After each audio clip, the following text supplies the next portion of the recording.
Delta 3 for Delta 2. Delta 3? I saw movement with a flash and I heard gunshots.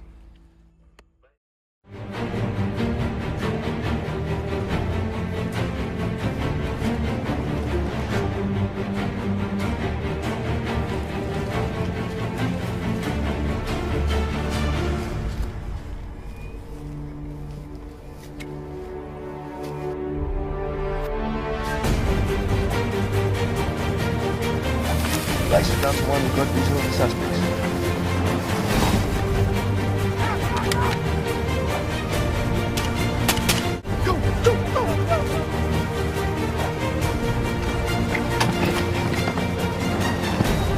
License down to one, we have a runner. Bring in the dogs.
Hi, my name is Louise Joubert and I'm the founder trustee of the Sandwild Wildlife Trust and the Sandwild Rhino Sanctuary. I'm passionate about rhinos, and I believe a lot of people in South Africa are passionate about rhinos, and never in our entire conservation history as a country have we faced such a massive onslaught on one of our indigenous species.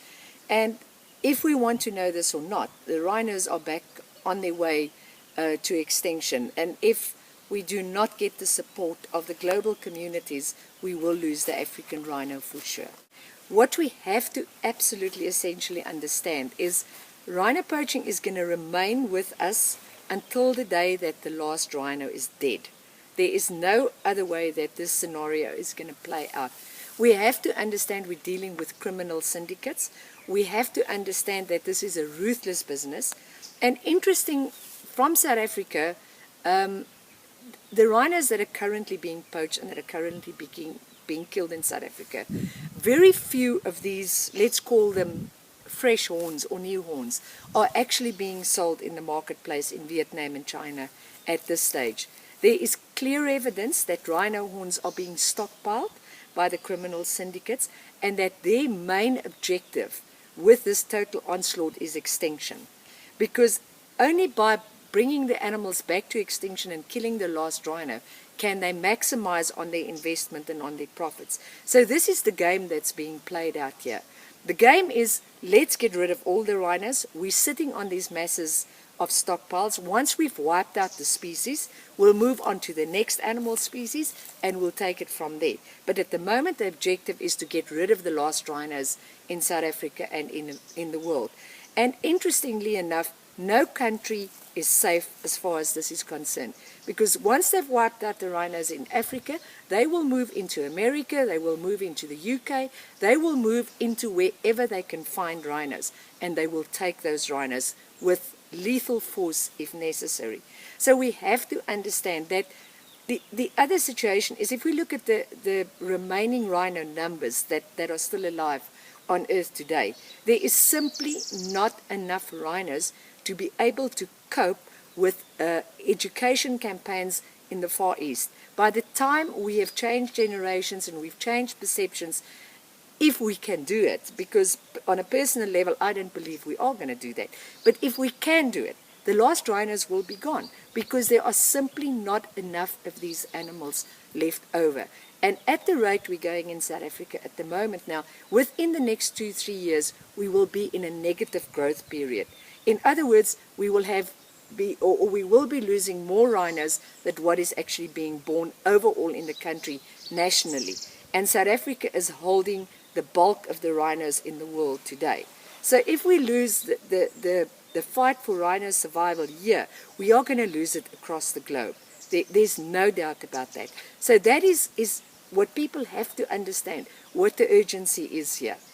You know, we are not going to be able to change perceptions and stuff in time to save the rhinos from extinction. We're going to have to physically protect these rhinos. We're going to have to meet fire with fire and let the rest of the world carry on with the environmental education campaigns. But we're going to have to ensure that enough of these animals survive on the short term by being protected physically in order to ensure the genetic diversity of the species as a whole.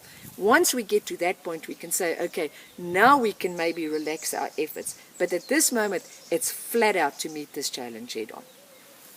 The tragedy in all of this is that we now, at this stage in South Africa, are losing 3 rhinos a day.